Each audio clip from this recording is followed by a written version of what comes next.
Okay, let us discuss the next problem. This question was asked in GATE 2013 in EC paper for 2 marks. Let us first read the question. सबसे पहले question पढ़ते हैं.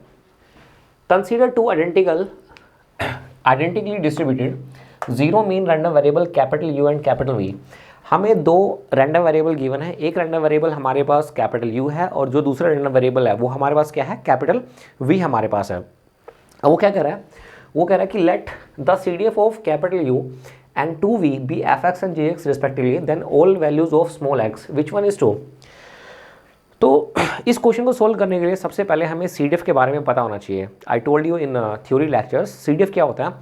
CDF की जो full form है वो हमारे पास क्या है, कम्युलेटिव डिस्ट्रीब्यूशन फंक्शन. वो हमें क्या बताता है, वो हमें बताता है combined probabilities of all values of, जितनी भी आउटकम्स आ सकती हैं उनकी जो कंबाइंड प्रोबेबिलिटी होती है उसके बारे में हमें बताता है. So I told you in theory lecture about CDF. fx of small x is equal to probability of capital X less than equal to small x.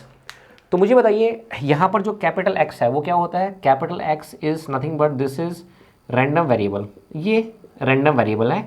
And what about this small x is nothing but ये event होता है, ये आप सभी को मालूम है. अब देखिए, अब हमें जो रैंडम वेरिएबल्स गिवन है वो हमारे पास कौन कौन से हैं. एक रैंडम वेरिएबल हमें कैपिटल U गिवन है और एक रैंडम वेरिएबल हमें कैपिटल V गिवन है. तो अगर हम कैपिटल U के लिए लिखना चाहें तो क्या मैं कह सकता हूँ, दिस इज F, ये हो जाएगा U and this is small u, this is probability of this is U less than equal to small u. For V, so this is F capital V, this is small v, this is probability of capital V less than equal to small v. तो मुझे बताइए अब यहाँ पर ये जो capital alphabets हैं ये हमें क्या बता रहे हैं, ये हमें रैंडम वेरिएबल्स के बारे में बता रहे हैं. ठीक है, रैंडम वेरिएबल्स. और ये स्मॉल v है ये हमारे पास क्या है, इवेंट है. इसी तरह से हमारे पास जो कैपिटल U है ये भी रैंडम वेरिएबल है और ये हमारे पास क्या हो जाएगा, इवेंट हो जाएगा. अब क्वेश्चन को आगे बढ़ते हैं. अब क्वेश्चन के अंदर मेंशन है द CDF ऑफ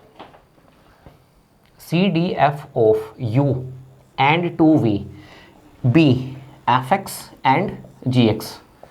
तो अब जो CDF होगी U की वो हमारे पास क्या है, fx है. तो क्या मैं कह सकता हूँ कि जो U की CDF होगी अब वो हमारे पास क्या है, fx है. तो इसको हम क्या कर देते हैं, इसको हम fx मान लेते हैं. और उसके बाद वो क्या कह रहा है, 2V की जो PDF है वो हमारे पास कितनी है, gx है. तो क्या मैं कह सकता हूँ कि 2V की हमारे पास कितनी हो जाएगी, ये हो जाएगी हमारे पास gx, दिस इज gx, ये हमें गिवन है. अब देखिए अब प्रॉब्लम सॉल्व होगी आपकी, क्योंकि क्वेश्चन में उसने क्या कहा है, क्वेश्चन में उसने एक वर्ड यूज़ किया है कि दोनों क्या है, identically distributed zero mean random variable है. तो मुझे बताइए आइडेंटिकल है, दोनों के दोनों क्या आइडेंटिकल है. आइडेंटिकल का मतलब क्या है, आइडेंटिकल का मतलब क्या है कि हम इसको U को और V को हम एक single random variable capital X से रिप्रेजेंट कर सकते हैं. तो यहाँ पे स्मॉल x हो जाएगा और यहाँ पे भी स्मॉल x हो जाएगा. तो क्या मैं कह सकता हूँ ये 2 अब यहाँ पे चला जाएगा, ये 2 अब आपका यहाँ पे आ गया. Fine, let us write here. तो क्या मैं कह सकता हूँ कि fx, what is the value of fx. So this fx is nothing but probability of capital X less than equal to small x. और इसी तरह से हमारे पास जो gx है, तो gx हमारे पास कितना हो जाएगा, this is probability of capital X less than equal to कितना है, ये हमारे पास स्मॉल x बाय में 2 है. अब हमें x की डिफरेंट वैल्यू लेनी है. तो हम यहाँ पे केस 1 लेते हैं, केस 1. तो केस 1 में हम x की वैल्यू को पॉजिटिव लेते हैं. ठीक है, हमने x की वैल्यू को क्या लिया, पॉजिटिव लिया. आप x की कोई भी पॉजिटिव वैल्यू लीजिए. तो मान लीजिए हम यहाँ पे x की वैल्यू को +4 चूज़ करते हैं. तो मुझे बताओ अगर x की वैल्यू को हम यहाँ पे 4 लेते हैं, ठीक है, x की वैल्यू को हमने 4 लिया तो यहाँ पे 4 होगा, यहाँ पे हमारे पास कितना आएगा, 4/2 आएगा. तो 2 वैल्यू जो है वो 4 से क्या कम है. तो क्या मैं लिख सकता हूँ, अगर x हमारे पास पॉजिटिव है तो इन दोनों का जो डिफरेंस होगा fx माइनस में gx. तो अगर हम x की वैल्यू को 4 लें यहाँ पे, ठीक है, 4 लें, यहाँ पे 4 रहेगा, यहाँ पे अपने पास कितना आएगा, इट विल बिकम 2, ये 2 हो जाएगा.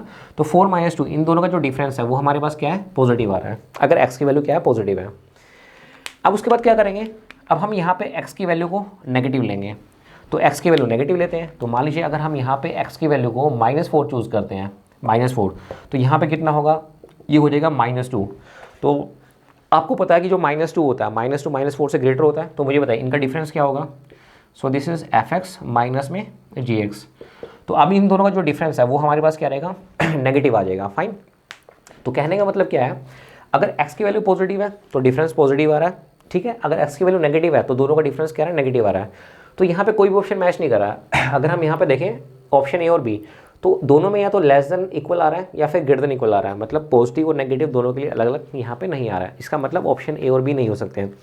फिर हमें अब किसके साथ जाना पड़ेगा, अब हमें जाना पड़ेगा ऑप्शन सी और ऑप्शन डी के साथ, जहाँ पे क्या स्मॉल एक्स मल्टीप्लाई हो रहा है। तो सेकंड केस ले लेते हैं। तो सेकंड केस में क्या करेंगे, देखिए केस 2 में सेम वही x की वैल्यू को क्या लेंगे, पॉजिटिव लेंगे।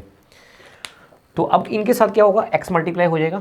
तो कहना से दिस विल बी x, ये हो गया हमारे पास fx माइनस में gx। Now look at the board, x की वैल्यू पॉजिटिव है, ठीक है, तो ये x की वैल्यू पॉजिटिव होगी, ठीक है। अगर x पॉजिटिव है, दोनों का डिफरेंस पॉजिटिव आ रहा है, आपको पता है पॉजिटिव इंटू में पॉजिटिव, ये क्या रहेगा, पॉजिटिव हमारे पास हो गया, ठीक है। अब उसके बाद x की वैल्यू को नेगेटिव लेते हैं। तो अगर हम यहाँ पे x की वैल्यू को नेगेटिव लें तो ये क्या होगा, ये हमारे पास नेगेटिव होगा, और इन दोनों का डिफरेंस हमारे पास क्या आ रहा है, नेगेटिव आ रहा है। नेगेटिव और नेगेटिव हमारे पास कितना हो गया है, पॉजिटिव हमारे पास हो गया है। तो कहने का मतलब ये है, आप x की वैल्यू, चाहे आप इवेंट की वैल्यू आप नेगेटिव चूज़ कीजिए, चाहे आप पॉजिटिव चूज़ कीजिए, जब fx माइनस में gx का जो डिफरेंस होगा, अगर हम डिफरेंट वैल्यू ऑफ x के लिए मल्टीप्लाई करते हैं तो हमें जो रिजल्ट मिल रहा है वो क्या मिल रहा है, पॉजिटिव मिल रहा है। इसका मतलब क्या है, इसका मतलब हमारे पास D is the right answer, ठीक है। Thank you.